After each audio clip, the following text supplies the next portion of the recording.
नमस्कार, स्वागत है हमारे पॉडकास्ट में। आज हम डीएमएलटी, बीएमएलटी और एनसीएएचपी से जुड़े 6 महत्वपूर्ण सवालों पर चर्चा करेंगे। सर, क्या 2026 में डीएमएलटी करना सेफ है या बीएमएलएस का ही ओनली वैल्यू रहेगा? नहीं, ऐसा बिल्कुल नहीं है। डीएमएलटी करना बिल्कुल ही सेफ है। केवल बीएमएलएस की ही फ्यूचर में वैल्यू रहेगी, ऐसी कोई बात नहीं है। एक्चुअल में डीएमएलटी करने से हो सकता है कि आपकी जॉब स्किल या जॉब स्कोप कम हो जाए, ऐसा हो सकता है। जैसे हाई स्कोप्ड हॉस्पिटल्स जैसे कि फोर्टिस है, अपोलो है, मैक्स है, ये सभी हॉस्पिटल्स में हो सकता है पहले अपॉर्चुनिटी बीएमएलएस को दी जाए। दूसरा होता है कि जैसे किसी कभी मिडिल ईस्ट कंट्रीज़ या किसी को गल्फ कंट्री में जाके जॉब करना है, तो मे भी वहाँ पहली प्रायोरिटी जो है बीएमएलएस को दी जा सकती है। या जब फ्यूचर में आपको अपना लैब ओपन करना होगा या डायग्नोस्टिक सेटअप या डायग्नोस्टिक सेंटर बनाना होगा, तो वहाँ पर भी आपको बीएमएलएस की डिग्री की आवश्यकता होगी। लेकिन ऐसा कतई नहीं है कि डीएमएलटी की वैल्यू खत्म हो जाएगी। एनसीएएचपी का न्यू रेगुलेशन आया है, तो क्या अब ओनली बीएमएलएस ही वैलिड रहेगा? डीएमएलटी इनवैलिड मानी जाएगी? नहीं, ऐसा बिल्कुल नहीं है कि एनसीएएचपी यानी कि national commission for allied and health professional, जो नेशनल कमीशन बना है, उसने बीएमएलएस कोर्स लॉन्च किया है, तो इससे डीएमएलटी इनवैलिड हो जाएगा और केवल बीएमएलएस ही वैलिड रहेगा। ऐसा कुछ भी नहीं है। एक्चुअल में डीएमएलटी भी वैलिड रहेगी, लेकिन डीएमएलटी की रजिस्ट्रेशन काउंसिल और आपके अधिकार क्षेत्र बदल दिए जाएंगे। अगर आप बीएमएलएस करते हैं तो आपकी registration as a medical laboratory technologist होगी, और यदि आप डीएमएलटी करते हैं तो आपको उसके नीचे अन्य पोस्ट होते हैं, जैसे कि लैब असिस्टेंट हो गया, लैब एसोसिएट हो गया, फ्लेबोटोमिस्ट हो गया। इन सब के लिए आपको रजिस्टर्ड किया जाएगा। तो ऐसा बिल्कुल नहीं है कि बीएमएलएस आ जाने से डीएमएलटी इनवैलिड हो गया। हाँ, आप डीएमएलटी करते हैं तो आपको कहीं भी अंडर बीएमएलएस वर्क करना होगा, यह होगी। सर, फिर एनसीएएचपी लाने से फ़ायदा क्या होगा? हाँ, यह बहुत अच्छा सवाल है, यह बहुत गुड क्वेश्चन है कि अगर एनसीएचपी आया और डीएमएलटी इनवैलिड हुआ नहीं, बीएमएलएस और डीएमएलटी दोनों वैलिड है, तो लाने का फिर फायदा क्या है? बहुत बढ़िया सवाल। देखो, एक्चुअल में होता क्या था कि हमारे भारत में ना कई सारे स्टेट हैं, लगभग 28-29 स्टेट है, कुछ यूटी यूनियन टेरेटरी हैं, तो सभी जगह ना डीएमएलटी और बीएमएलटी को अलग अलग नामों से चलाया जा रहा था। जैसे कि कहीं बीएससी एमएलटी, कहीं B bachelor of medical laboratory technology, कहीं बीएमएलटी के नाम से, कहीं एमएलटी के नाम से। और सभी कॉलेजेस और यूनिवर्सिटीज़ में ना अलग अलग सिलेबस कैरिकुलम भी था, कहीं कुछ सिलेबस है, कहीं कुछ सिलेबस है। और वे सारे कोर्स अप्रॉक्सीमेटली जो थे वो 3 साल के हुआ करते थे। जब एनसीएचपी ने बीएमएलएस का रेगुलेशन लाया, तो एक्चुअल में अभी हमारे कंट्री में ना 1-1 का बहुत फार्मूला चल रहा है कि 1 नेशन है तो 1 इलेक्शन होना चाहिए, 1 नेशन है तो 1 इलेक्टिव गवर्नमेंट होनी चाहिए, इस प्रकार की चल रही है। तो हमारे मेडिकल में भी ना 1 नेशन और 1 स्टैंडर्ड तय किया गया कि ये जितने सारे भी कोर्स अलग अलग यूनिवर्सिटी में, अलग अलग स्टेट में, अलग अलग नाम से चल रहे हैं, ये बहुत ही ज़्यादा लॉट ऑफ कन्फ्यूजन और वेरिएशन क्रिएट कर रहे थे और स्टैंडर्डाइजेशन को भी लो कर रहे थे। तो इनको हाई स्टैंडर्डाइज करने के लिए एक कोर्स 1 नेशन 1 स्टैंडर्ड यानी एक कोर्स बीएमएलएस लाया गया, bachelor of medical laboratory and science. इसमें सबसे पहली बात हुई कि चाहे कोई भी स्टेट हो, किसी भी स्टेट का या किसी भी यूटी का कोई भी यूनिवर्सिटी या इंस्टीट्यूट हो, वह केवल इसी नाम से, बीएमएलएस के नाम से ही कोर्स रन करेगा, कोई दूसरा नाम से नहीं करेगा, पहली बात। दूसरे, जो एक एनसीएएचपी नेशनल कमीशन ने जो सिलेबस कैरिकुलम अप्लाई कर दिया, वही सिलेबस सभी कॉलेजेस में अप्लाई किए जाएंगे, यह स्टैंडर्ड मानक तय हुआ। थर्ड वन के पहले के कोर्स 2 या 3 साल में कंप्लीट हुआ करते थे।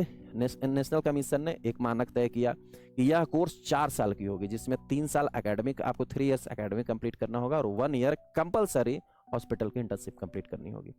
तो इससे ना आपकी स्टैंडर्डाइजेशन जो है, जो स्टैंडर्डाइजेशन के मानक होते हैं, पैरामीटर्स होते हैं, वो इन्हांस हो गए, आपकी जो क्वालिटी थी वो इन्हांस होगी।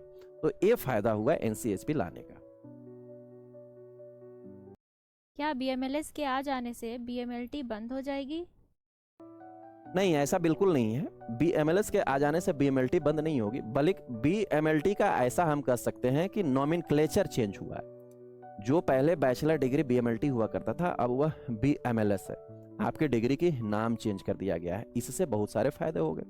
सबसे पहला, आपको एक नाम मिल गया, जो मैं भी थोड़ी देर पहले बता रहा था कि डिफरेंट ऑफ नाम हुआ करते थे। कहीं बीएससी एमएलटी होता था, कहीं बीएमएलटी होता था, कहीं बीएससी मेडिकल लैबोरेटरी टेक्नोलॉजी होता था, डिफरेंट ऑफ नाम थे, वो नाम एक हो गया। दूसरा यह हुआ कि एक रजिस्ट्रेशन काउंसिल बन गई, बीएमएलएस के लिए एनसीएएचपी ही रजिस्टर्ड करेगा, तो डिफरेंट ऑफ काउंसिल की जो आपकी कन्फ्यूजन था वह खत्म हो गया। थर्ड वन आपको बेनिफिट यह हो गया कि जो 3 साल के कोर्स हुआ करता था वो 4 साल में कंप्लीट होगा, यानी कि एक स्टैंडर्ड 3 साल आपको थ्योरी और 1 साल 3 साल एकेडमिक और 1 साल जो है 1 ईयर जो है आपको प्रैक्टिकल करना होगा। नेक्स्ट एडवांटेजेस यह हुआ कि जो पहले के सिलेबस थे बीएमएलटी के वह कुछ पुराने हो गए थे, यह सिलेबस जो है नए एडवांस टेक्नोलॉजी इसमें ऐड की गई, डिजिटल टेक्नोलॉजी ऐड की गई है ना, इसमें ऑटोमेशन के सिलेबस ऐड किए गए, मॉलिक्यूलर के सिलेबस ऐड किए गए, तो इन सब से जो है बीएमएलटी का बल्कि कह लीजिए कि स्टैंडर्डाइजेशन हो गया, बंद नहीं हुआ, नहीं खत्म हुआ, बीएमएलटी बीएमएलएस बन गया और इसकी स्टैंडर्डाइजेशन इंक्रीज हो गई। तो बीएमएलटी बीएमएलएस के आ जाने से बीएमएलटी बंद नहीं हुआ बल्कि और स्टैंडर्डाइज हो गया है। सर मैंने पहले ही बीएमएलटी कर लिया है या मैं अभी कर रही हूँ, क्या मेरी डिग्री इनवैलिड हो जाएगी? बिल्कुल नहीं, जिन बच्चों ने पहले बीएमएलटी कर लिया है या जो अभी बीएमएलटी कर रहे हैं उनका डिग्री बिल्कुल इनवैलिड नहीं होगा। नेशनल कमीशन ने रेगुलेशन दिया हुआ है, जिन्होंने पहले बीएमएलटी किया हुआ है या अभी कर रहे हैं उनको एनसीएचपी जो है अपने यहाँ पुराने रजिस्ट्रेशन के जो रेगुलेशंस थे उसके तहत नए रजिस्टर्ड में रजिस्ट्रेशन उनको दिया जाएगा। यानी आप जो बीएमएलटी पहले कर लिए हैं या जो कर रहे हैं आपको पूरी तरीके से जो है काम करने का अधिकार दिया जाएगा। जितनी वैल्यू बीएमएलएस को थी या रहेगी या मिलेगी फ्यूचर में वो सारे रजिस्ट्रेशन पैरामीटर आप पर भी अप्लाई होगा।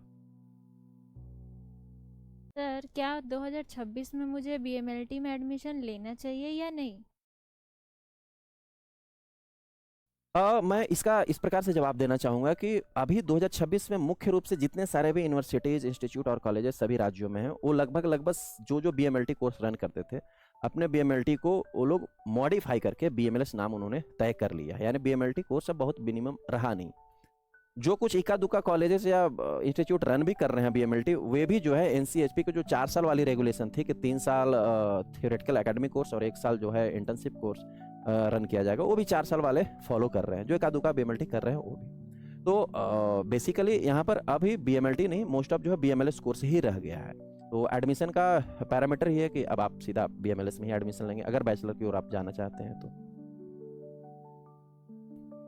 कुल मिला के अब मैं आपको एक फाइनल कंक्लूजन बताना चाहूँगा। सबसे पहले फाइनल कंक्लूजन की पहली फैक्ट यह है कि यदि आप मेडिकल लैबोरेटरी टेक्नोलॉजिस्ट के क्षेत्र में अपनी कैरियर बनाना चाहते हैं तो मेरी रिकमेंडेशन यह रहेगी कि आप बीएमएलएस की ओर ही देखिए। यदि आपके पास समय 4 साल का और बजट भी दोनों यदि है तो आप बीएमएलएस ही करें, क्योंकि कैरियर बहुत लॉन्ग होती है ना। लेकिन यदि आपके पास पैसे कम हैं और समय भी कम है तो आप डीएमएलटी की ओर भी जा सकते हैं। डीएमएलटी कंप्लीट करके और आप कहीं ना कहीं जॉब पा लेंगे, जॉब पा करके फिर से आप लैटरल एंट्री बीएमएलएस में ले लीजिए, आप जॉब भी कीजिए और लैटरल एंट्री आपको डायरेक्ट 3rd सेमेस्टर में होगा। तो इस प्रकार से जो आप लैटरल एंट्री करके फिर से बीएमएलएस कर लेंगे तो आपका आगे फर्दर जॉब जो है सिक्योर हो जाएगा। यह 2 बात। थर्ड रिकमेंडेशन मेरी यह है कि आप कहीं पर भी यदि बीएमएलएस में एडमिशन करने जाते हैं या डीएमएलटी में एडमिशन करने जाते हैं, मेनली बीएमएलएस के लिए, तो विशेष करके आप यह जरूर चेक कर लें कि जो भी कॉलेज या इंस्टीट्यूट है वह एनसीएचपी के 4 साल वाला रेगुलेशन के अंदर रजिस्टर्ड है कि नहीं, वह पैरामीटर जरूर चेक कर लें, क्योंकि वही एक रजिस्ट्रेशन का पैरामीटर है जो आपको फर्दर बीएमएलएस के लिए वैलिड बनाएगा। तो एडमिशन लेने से पहले यह जरूर चेक कर लें। और आपकी कोर्स जो है बहुत स्टैंडर्डाइज हो गई है, आपको फ्यूचर में बहुत ही ज़्यादा वैल्यूएबल इथिक्स के लिए तैयार किया जा रहा है और यह हम सब के लिए बहुत ही अच्छी बात है। होप सो आपको जो ये न्यू रेगुलेशन एनसीएचपी को लेकर जो आपको कन्फ्यूजन हो रहा है और आपके वो जो अभी तक कन्फ्यूजन था, आपके सारे सवालों को मैं जवाब पुटअप कर पाया हूँगा। यदि फिर भी आपको कोई कन्फ्यूजन या सवाल इस रेगुलेशन या अपनी कोर्स के लेकर रहता है तो आप एक बार कमेंट में अपनी राय जरूर दें, कोशिश करेंगे हम लोग उसको सॉल्व करेंगे। Thank you so much.